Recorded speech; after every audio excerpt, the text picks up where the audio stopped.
The Go one ahead. thing I'll say, okay, Yeah. the one thing I'll say is I have about until like 5:15, and then Oh, that's like plenty of time. cool. Okay, Yeah. Yeah. Yeah. Perfect. All good. So we're all good. yeah. So All right, perfect. So 3, 2, and 1. What is up, everybody, and welcome back to another very special episode of The Batter's Eye. We have Max back, who's joining us from Paris. And then we got a guest that you guys probably know a lot about or have seen a lot, but take a second and introduce yourself. what's up, guys? Marc GiraffeNeckMarc, YouTuber, Mets fan, Mets Up podcast. Glad to be on. Thanks for the invite, guys. Yeah, of course. Max. Yeah. I mean, I just want to, first things first, your camera quality is really making ours look to shame, not gonna lie.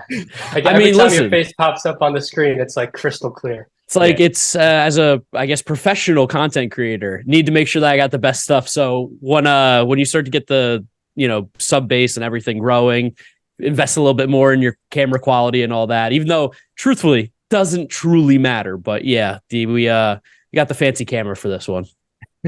Hey, we appreciate it. That's effort. I got my Mac and I'm in my dorm. I got 45 minutes of quiet and we bang it out. Dude, that's We're exactly how I students. started. That's how I started. Like just hoping my roommate was like at class, have some time to record a video, have some time to do a podcast, and then you make the best of it. Exactly. So, we'll do it here and we'll make a great episode. I'm sure we will. Max, I know you have a question that you want to get into. So let's just get right into, can you give us kind of like a little routine of the day of your life and also how like the routine of making a video step by step? Yeah. So, I mean, daily life is kind of boring in a sense, just because like everything is done in the spot that I'm in, like in my apartment that I live in. So, wake up in the morning, start the day kind of slow, just let the brain like wake up a little bit. And then I usually just I eat something and watch like a TV show before I get going for the day. And then it's like, all right, let's check Twitter, check Instagram, like check all the social medias, check YouTube, see how things are going. And then it's like, all right, well, now I need to make something. So get in front of the camera, record whatever I think I'm going to record for the day, or we're going to do the research, which could take, that's usually the longest part. Actual recording time is so easy and so quick just from doing it for all these years now. But research, I mean, watching other YouTube videos, watching other content, keeping up with baseball, of course, is super important. And that's kind of the bulk of the day, is just that uploading a video, making a thumbnail, working on titles, what are the new trends that maybe I can capitalize on? That's all the stuff that I'm looking forward to doing or looking to do during the day, so that when 7, 8 o'clock comes and baseball comes on for the day, I can just kind of watch games, relax, put out my tweets, and then I'm done for the day. And then we repeat that over and over again every day, which is pretty awesome as a baseball fan. Yeah. And it sounds like a great life. Just in my perspective, I'll do that day in, day out, figure out a nice video to make, rile some people up, get some Phillies fans mad. Yeah, no, it's a lot of fun. I'm super, super fortunate and super lucky that I'm in a place where I'm able to do that and essentially be a professional baseball fan and just get to talk with people about it all day, which is really cool. Mm-hmm. Yeah. And so something that I wanted to ask you about, and it kind of tails into this, is you are a baseball fan, but with the following that you've garnished and over time, a lot of people have taken notice to it. What are some funny interactions you've had with just like players that have seen some of your stuff? And, maybe I know there definitely are some players that may not have liked where you put them in a tier list or, whatever it may be. Yeah. So I can give you 3 ones. They're kind of like a little bit all over the place. One where someone did not like what I had to say about them was Miguel Rojas of the Marlins. Well, I guess he's on the Dodgers now, but he was on the Marlins at the time. And on my 12 days of MLB rankings at the shortstop position, I think I didn't rank him because I was like, he's just not one of the top 30 shortstops in the game, in my opinion, at the time. And someone called me out for it on Twitter, tagged Miguel Rojas. He saw the video. He saw like my response being like, dude, like you're not even top 30. Like, I don't even care. Like, why are we crying about Miguel Rojas not being ranked 29th? Like, it doesn't matter. And he just like went at me. He's like, this is why people like you are a problem with the sport. Like, you don't know what you're talking about. Like, it's not just all about OPS. I bring so much more to the team. And I just I didn't even reply. I'm like, dude, like I beat you. Like, you got so mad. You should not care what I'm saying. Like, if you think you're that good, my opinion should have no impact on your life whatsoever. So yeah, Miguel Rojas, not a fan. Apparently he's a really nice guy. So I hope he's over it by now. Another Marlins player, Jazz Chisholm, actually really likes the rankings every year, which is really cool. He DMs me after whatever position he gets ranked at. So this year it'll be center field, but last year was second base. And he DMs me. He's like, hey, like, what do I have to do to get to number one? And like, literally, that's one of the messages. And I like replied with numbers. He's like, bet, I got you. And like, he had a good year. He's not going to get to number one. He wants to get into the top 50 video, which we'll have to see if he gets there.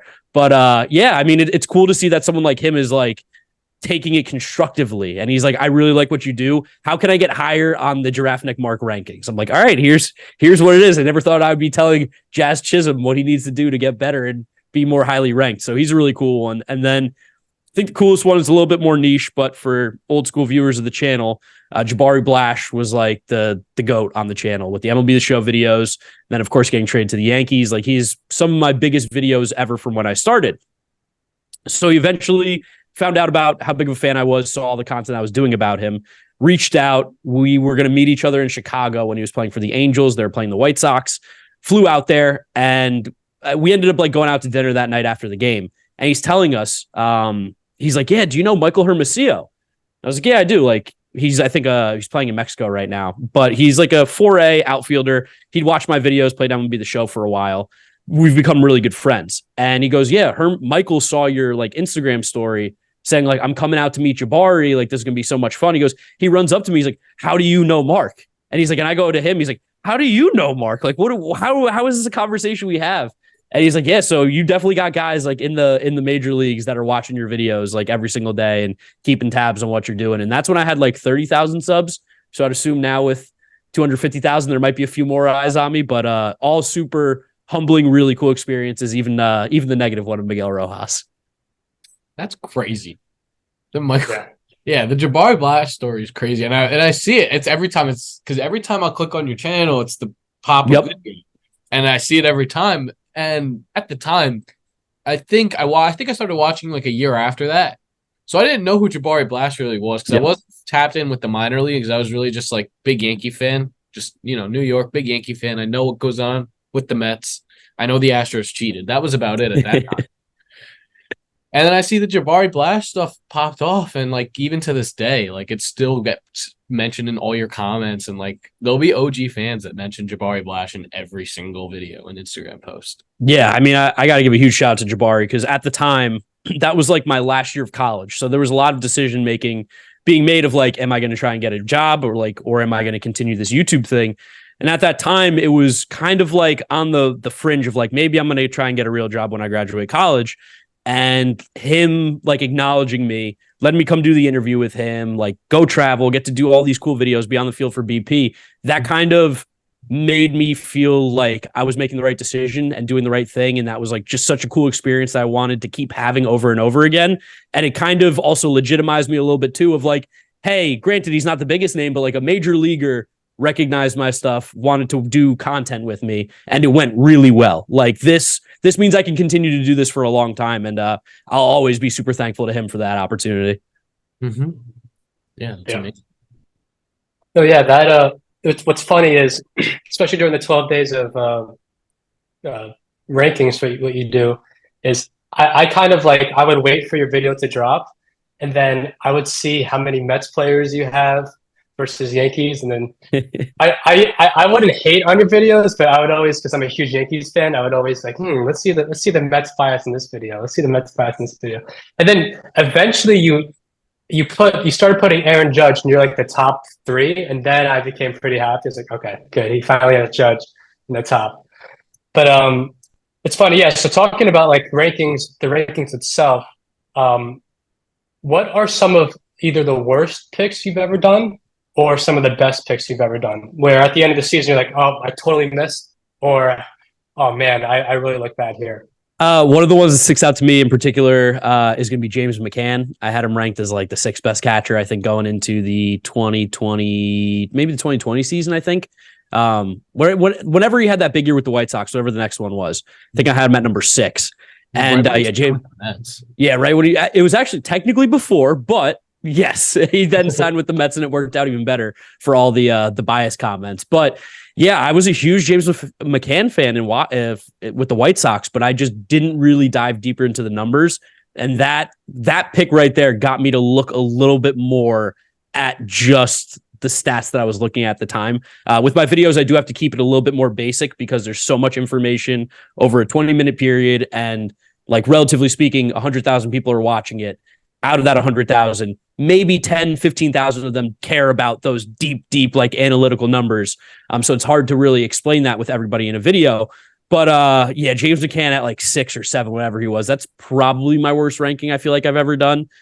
Way too aggressive with him. And then someone that I missed on, that one's a little bit tougher because I will say, like, once I do the rankings for the year, I kind of just like forget about them in a way where it's like I made them, they're going to live on the internet, and I can't really get too mad about anybody complaining here or there. But I have for sure missed on a couple guys. Like, I mean, you mentioned Aaron Judge. I was super, super hard on him for the longest of times until I saw him play a healthy season. And you're like, oh, yeah, he's like one of the 5 best players in baseball, like no doubt.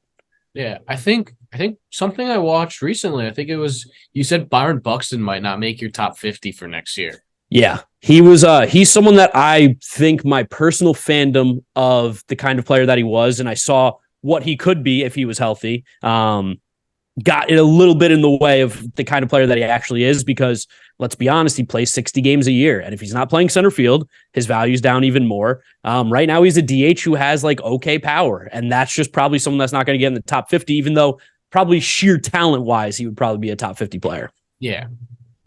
Yeah. So I was going to say, I was just watching one of the rankings videos. Oh, I know a bad miss, actually. Ozzy Albies too. Everyone hates me for the Ozzy Albies hate. Listen, I stand by my overrated take. If you look at all his numbers before this year, he was just he was a good player. He wasn't the best second baseman. This year, he played out of his mind. I got to give him credit where it's due. Ozzy Albies credit. Yeah. I like it because I got the hate. I understood the hate. I understood where it came from. Yeah. It's just like he's like so good for fantasy baseball, and I think that sometimes clouds people's judgments, especially with my rankings. Is I'm not ranking because of how good of a fantasy player he is. Like, I'm ranking because of how good of an actual baseball player he is and what actually matters. Where like a guy like Ozzy Albies, even in his down years, was still stealing like 25 bases, 30 homers, 40 doubles with a 780 OPS, which is whatever. But in fantasy, that's sick. Yeah. I mean, I had him in fantasy for 2 of those years that made on him. So he was doing me wonders. Exactly. So next, what I want to ask you about is about the Mets Up podcast. You're the official podcast of the New York Mets. How did that become a thing? That's a huge accomplishment, especially for your favorite team, let alone any MLB team. Yeah, about the closest thing that could ever happen to me becoming an actual Met is at least working for them and doing their podcast. So back when Max Scherzer was that whole Scherzer signing, like night before, me and my co-host held a Twitter Spaces, which at the time was a new feature. I was like, man, let's try it. I've seen some people do well with it. And we held like a Max Scherzer watch party. And it got like 5,000 or 6,000 people at one time. Morgan Wallen was in it for like the entire Twitter Spaces, which was kind of crazy just listening. So it got really, really big. And that kind of, I think, put our podcast on the map because at the time, and I don't know if that still stands, we were the biggest sports Twitter Spaces there had ever been, which was a really cool thing. So people started noticing us a little bit more. And then when the lockout happened, we held one for like the lockout watch party when Bob Nightingale was tweeting all those updates and bringing bagels to everybody. And same thing, we had like another 5,000 or 6,000 people listening to us at 2:00 in the morning, talking about baseball, bringing in fans, whatever it's going to be. And the Mets actually popped into that Twitter Spaces, which was really cool. So I think they saw us through that. Major League Baseball has an agreement with like a podcast company to have a official team podcast for every single team. And the Mets were looking for one. And they were like, hey, instead of like finding nobodies who were starting from the beginning, like, let's go get these guys who have a podcast base. I had my following. James had his following. Let's give them a shot. We like what they do. And after a couple months of negotiating and figuring out all the contracts, we signed the deal and been going pretty strong since. It's a pretty surreal experience. Yeah. I mean, it's amazing.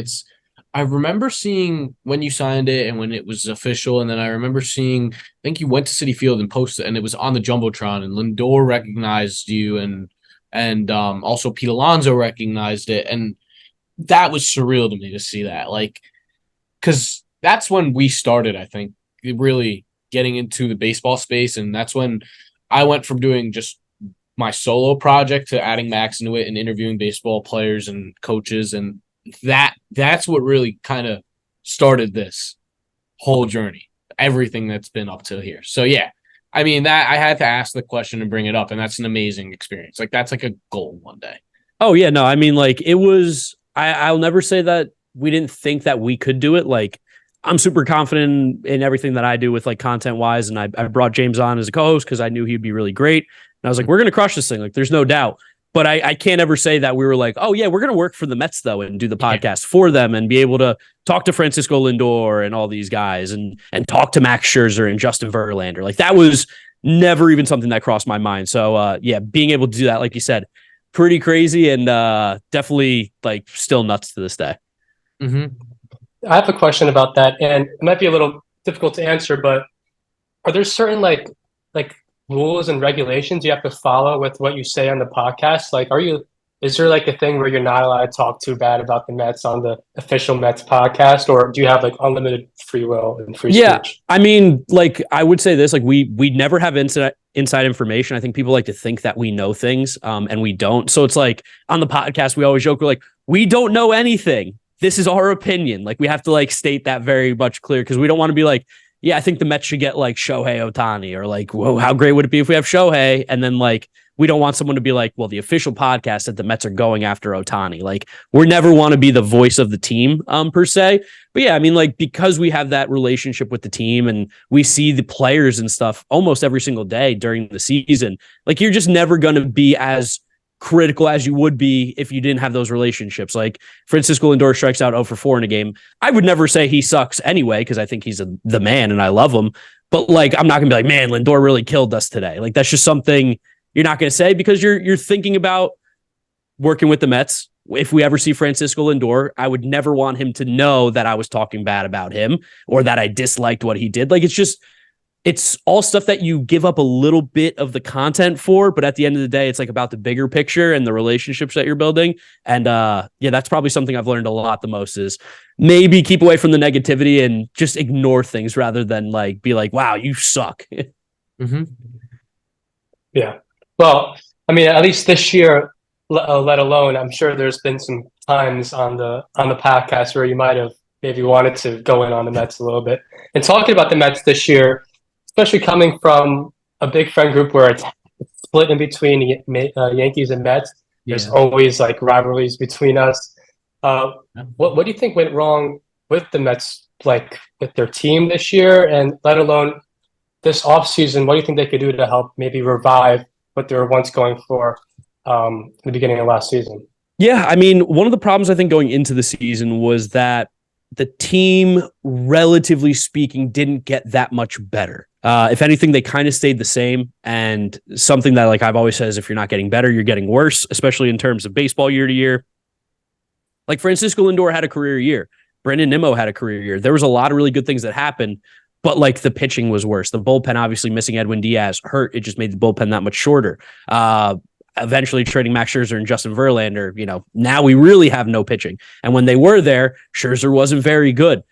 Starling Marte got hurt, wasn't playing well. Daniel Vogelback was an absolute mess. It just felt like everything that could have gone wrong this past year pretty much did in terms of just like the 50-50s, where the year before, it seems like they all hit when we won the 100 games. And I mean, give or take a few things here or there, I don't necessarily know if anything really would have changed the Mets season last year in season.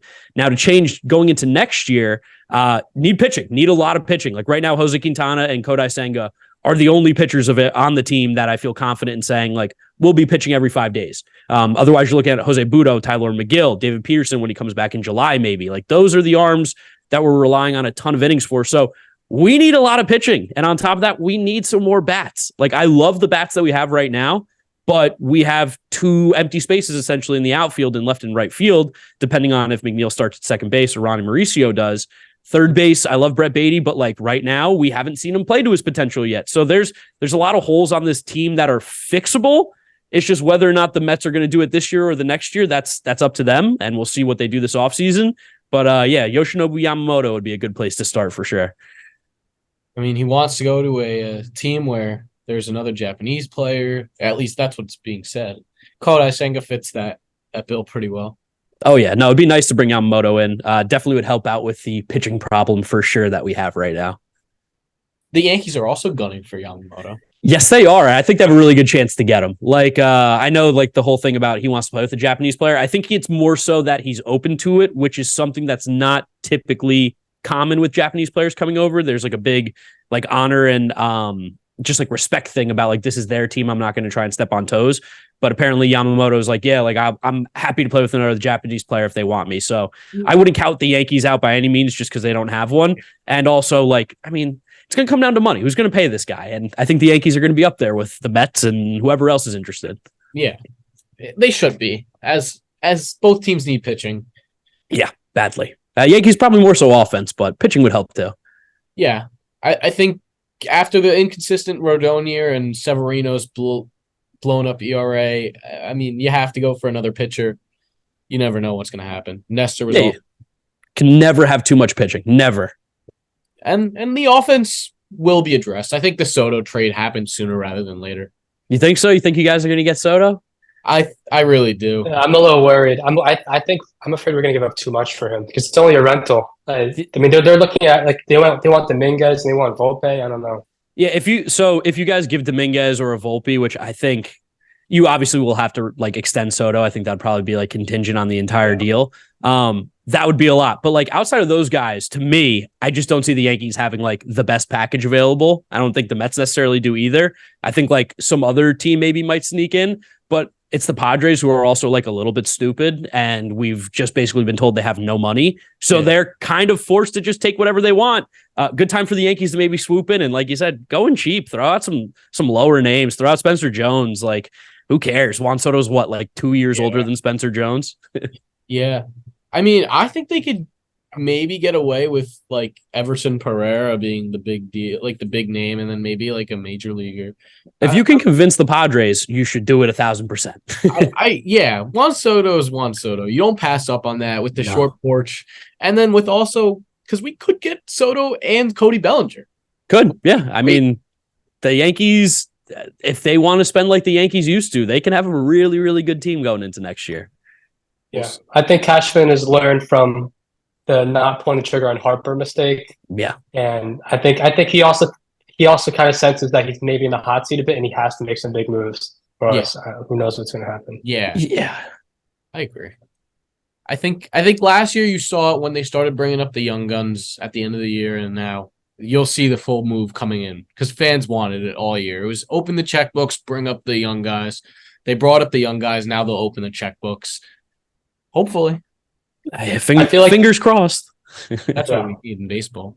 More competition. Just saying, I feel like the Mets and the Yankees had very similar seasons last year. Obviously, both expected to be World Series contenders. Almost everything went wrong for the Yankees as well. After that Judge injury, oh my God, everything went completely downhill. Mm-hmm. And the Mets, like you had some really great spots, like what you mentioned, Lindor having career years and whatnot, Senga, having an amazing year, and then you have guys like whoever thought if the Yankees have the best bullpen ERA, Garrett Cole, Cy Young, Domingo Germán, perfect game, and then you have Judge, who, oh man, if he didn't get injured, and then you're almost in last place in your division, it's kind of wild. Yeah. I think it's just because I didn't go to enough Yankee games. I was 7-1 in the games I went to. Oh, that's on you, man. That's on you. You got to spend that money so that the Yankees can spend that money. I mean, they won 3 out of 4 against the Mets that I was at. Or no, they won. They did we split. No, we split. Yeah, they won 2 out of 3 then because I went. We went to both in City. Yeah, we went to both in City, and then I went to one in Yankee Stadium that the Yankees won. Okay, yeah, I did. I did the 2 at City Field, and then the 1 at Yankee Stadium. The Mets won, so it was good. It was a good night for me there. It was nice. Yeah, we both went 2 for 3 for our respective teams. Yeah, it's all right. We'll take it. Yeah. I did have to see the Mets walk off the Yankees. I never like to see that. All right, so I have a question that's kind of unrelated, but I just did a pretty big project about the future of sports media due to social media and AI and whatnot. So as an independent content creator like yourself, and now you're obviously working with the Mets, but like, how do you see the sports media landscape changing over the next couple of years, and how are you going to try to adapt, and also maybe are you going to start building your own platform even more, and just in general, where do you see sports media heading in the next 5 years? Yeah, I mean, I think you're going to see sports media kind of head more in the direction that, and I'm not going to pretend like I'm the face of this, but like what I do, what we do as content creators. I mean, you've seen Pat McAfee, granted now he's with ESPN, but Pat McAfee was doing his own thing and then just got paid the absolute bag by ESPN to put his show on their network. And that guy is like still relatively independent. He just got paid and they basically broadcast what he does. So I think you're going to see that. Like, it's going to be more personality based because for a long time, like you guys are a little bit younger than me, so it might be a little bit different.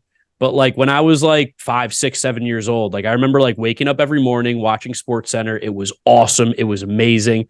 Like like Stuart Scott, John Anderson, Butcher Gross, like all those guys, Stan Verrett, like those were the names that I remember, and I was huge fans of them. They had personality. They weren't just like reading it. Now I legitimately don't know who does SportsCenter. I have no clue. Yeah. And I think part of that is just because these people, their personality, maybe it doesn't resonate as much. Maybe SportsCenter doesn't actually cover sports as much as they used to. Whatever it is, there's just better options even. Like if you want to watch baseball, you can watch my channel. You can watch Foolish Baseball. You can watch John Boy. You can watch Fuzzy. There's so many different options. You want to watch football, you can go watch Bengal, or you can watch Brett Coleman. Like, you don't need to be locked into a channel with commercials for an hour to maybe catch 5 minutes of what you're actually interested in. So like the on-demand kind of setting that YouTube or social media in general gives the viewer, I think is going to be what you see more of. And I think you're starting to see it a little bit more even by like the traditional companies like ESPN and Fox Sports. But I mean, even like podcasting, like that's kind of killing the radio because I don't have to be actively listening to it when it's being recorded to get that content. On demand is the way to go. Social media is the way to get it. And more people, I think, like me and other content creators are going to be popping up, and you're going to see guys leaving ESPN, leaving Fox Sports to just go do their own thing and make their own content. Yeah, I think that's well said. I think you see it, like you said, you mentioned Bengal. I watch a lot of football videos. You get a lot of Sporkle quizzes, follow along, do stuff like that. I mean, it's for all audiences too. It's for all fans, whether you're getting information or you're trying to get yourself into the game. You have everything you're asking for here. Foolish goes into the advanced metrics, and then you'll go into the simple numbers and you'll rank players, and you'll, like you said, there's something on demand for all audiences that can kind of just merge and grow the game.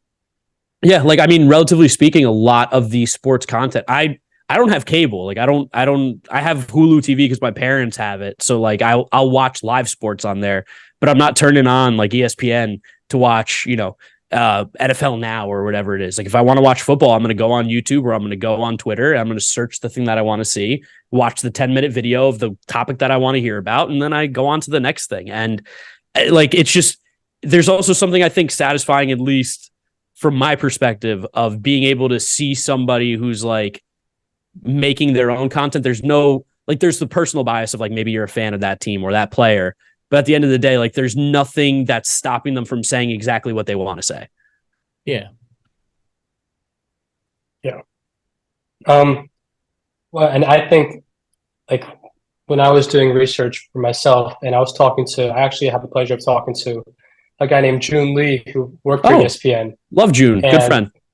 Yeah. So I know he unfortunately got laid off and they had massive layoffs there, but he was saying how it's sports journalism as a whole is kind of taking a big hit, and it's really changing, and you're going to see more guys like yourselves be like the prime focus of where people get their information from, and where people want to watch sports. They go to content creators. And June was also saying how he thinks sports betting and gambling has taken a big hit on the industry as well. And I want to know if for you personally, are you a fan of sports betting? And do you ever see yourself making content about like best fantasy picks or best parlay picks? I love gambling. It's something that I don't recommend because like I totally see how it can like ruin someone's life. Like it's like super, super debilitating. It's a vice. I'm lucky enough that like I know my limits. I know my spending, and the money that I put into there, I consider it's gone already. Like to me, when I put $40 on an NBA game, that's entertainment for me. Like now I'm watching this game and I care about what's going on. That's my entertainment. I'm not doing it because I'm trying to make money. Like it's something to add to what I'm doing at the time. But yeah, I've tried to dabble in the content, and I think like this offseason in particular, I'm thinking more and more about how I can incorporate that kind of stuff into the content that I'm making. But I also know that there are a lot of people who have strong opinions about gambling, and that's completely fine. I understand it. It's not for everybody. And I don't want to alienate anybody from my content because they disagree with something that they could view as morally wrong or incorrect.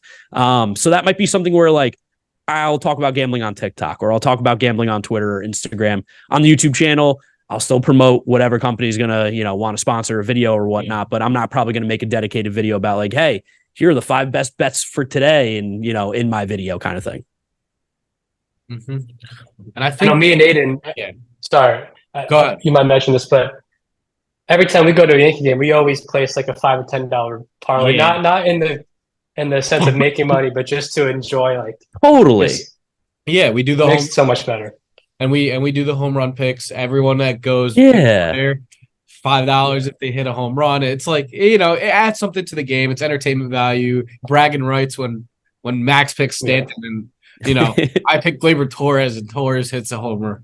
Yeah, no, I mean, like me and my friends will go to the Knicks game, and like we always do like a 10 to win like 1,000 parlay, and we're like, we're never gonna hit, but the one time it does, we're gonna have the best night ever. We're gonna have so much fun. We're like, and the one bet that's always in there is Julius Randle triple double. That's just like no matter what, we're gonna bet he's gonna have a triple double tonight, and like it's like the $10 to us at least. It's like that's totally worth the risk and the excitement of like when it's the third quarter and we're watching stats. We're like, oh my God, if he gets 3 rebounds and he gets 4 assists in the next 8 minutes, we just made $1,000. Like that's what we do it for. I know it's not for everybody. And I will not recommend betting to anybody because it is crazy. It's a waste of money. Yeah. But if you have the luxury of being able to do it and the control, I have a lot of fun with it.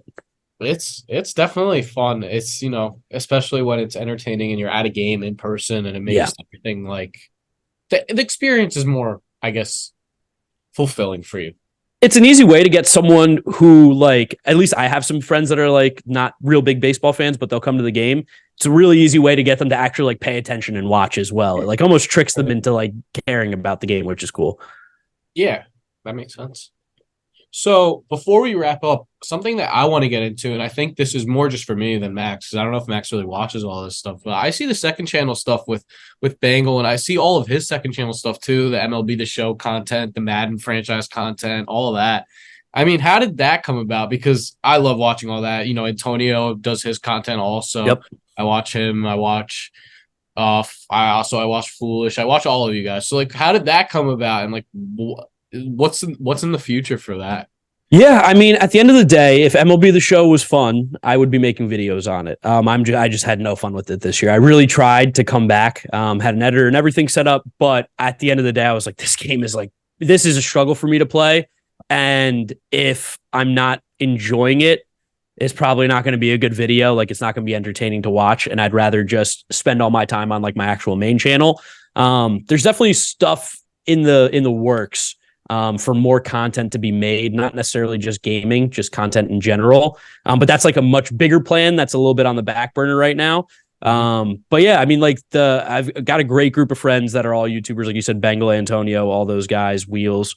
And we're constantly playing games with each other. We're constantly coming up with these ideas and talking about YouTube and what we can do to, continue to grow. And second channel and just making more content is always something that's definitely in the realm of possibility for me. Although I will say the baseball card channel is dead. That's not coming back. Oh my God. That brings back a lot. Yeah, that one's not coming back. That one was just like, I had fun and I was like, oh man, like the baseball card community, like I love you guys, but like you're also like animals and I don't really want to deal with you. You're nuts. Are you still into card collecting? Because I used to be huge into that, but now ever since I'm in college now, I know in the market took a big hit. But are you still into that? Yeah, I actually just opened I opened a box of Bowman Chrome Sapphire yesterday and got a pretty nice hit, which was cool. Got a Gunnar Henderson rookie to 75, so that was really nice. But I still open like a new box whenever they come out. I still have like my card investments that I'm holding on to. Like I have a Marcelo Meyer autograph Bowman Chrome that I've been holding on to. But yeah, I wouldn't really call myself a collector as much. Like I'm doing it. It's kind of like the gambling in a way where you're like, I'm doing it where I'm like, this is fun for me. And if I make some money off of it, like even better. That's great. Mm-hmm. Yeah. I mean, what are some of your biggest hits in your collection? The Marcelo Meyer one I pulled, it was Bowman first number to 71 auto. That's probably the best pull I've ever had. I also hit in Topps Chrome Sapphire, I hit Gunnar Henderson's rookie as well, numbered to 10. I think that's my lowest numbered valuable hit ever. Those would be probably my two biggest ones in terms of value that I've got. Mm-hmm. Yeah, that's great. Those are crazy cards. I opened one of the Bowman Chrome boxes trying to get a Marcelo Meyer. It was like last summer. I did not get it. No, it's super hard. It's like there's so many cards and so many like random autographs. Like even like some of the boxes I open, I'm like, oh wow, like I got 2 autographs of a guy that's like a $5 card that will never even sniff AA. Like this was a waste of money, huh? Yeah. I think they unfortunately flooded the market. Mass printed stuff. I think it's kind of like the 90s all over again, but just with an autograph on it. Yep, we're getting into the junk parallel era, I think is what they're calling it now, where there's a parallel for every single number in the world, which a little bit too much, not my style, which again, is why I don't collect. That's why I like to open the boxes, sell the cards, keep using that money to keep buying more boxes. That's how it works. So with that being said, I think that was a really good episode. And I just want, before we wrap up, I always do this with every guest. Do you have any last words for anyone that's watching, anyone that sees this that wants to either create content or just like for any of your audiences? Yeah, I mean, create it. You want to make something, like make it. I started making YouTube videos in high school about FIFA when I was like 16. And that's like so very different from what I'm doing now. And I'm sure 10 years from now, I'll be doing something else different. Like still always talking baseball, but I might be doing some other sort of content. There's so many opportunities and different social media platforms. It doesn't have to be YouTube. It doesn't have to be a podcast. You can go on TikTok. You can use Instagram. You can use Twitch, like whatever it is. Just go out there and make it. And it's gonna take time. Like you're not gonna make it probably in the first couple months, in the first couple years even. It took me like 3 years to finally figure out like, oh my God, this is what I need to be doing, this is what I need to be making.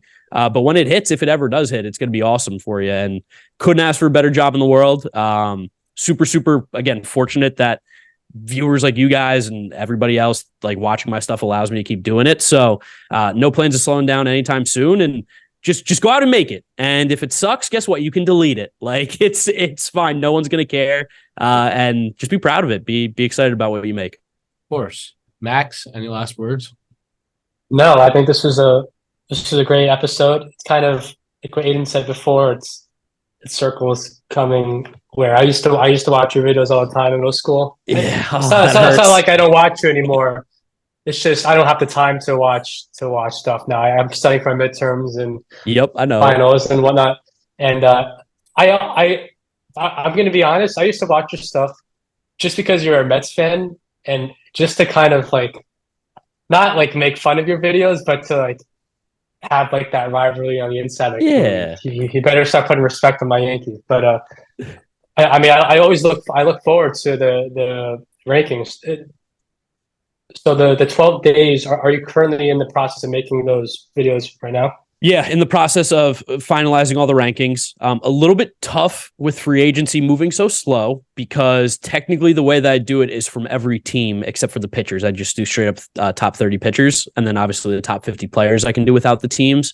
But until like Matt Chapman's going to be signed somewhere, I can put him in my rankings. I can slot him in. But like a position like catcher or like some of the outfield positions are a little bit more tough, because we don't know who theoretically the starting left fielder is going to be for the New York Mets right now until a lot of the other moves are made, or who the catcher for the San Diego Padres is going to be. Yeah. So those are a little bit tougher, but at the same time, like I can kind of build the skeleton at least of what I'm going to do. And then at the end of the day, like if one guy goes to an unexpected team, I can plug and play him here and make those changes. But yeah, these next couple weeks here leading up to, I think it's December 14th technically is when the first one comes out. Going to be a hectic time for me for sure. Yeah. Well, we're going to keep promoting this and having people come and funnel it to your channel to watch those. Appreciate you. Thank you so much for coming on. We'll see you hopefully at another Mets game this year, maybe Definitely. Subway Series, film some in-person content. And it was an honor having you. Hey guys, thank you so much for the invite again. Best of luck. And if you need anything, let me know. Thank you so much. And you know, be sure to follow on Instagram, subscribe on YouTube. I'll link the TikTok also, the Twitch, everything will be in the description. Thank you guys.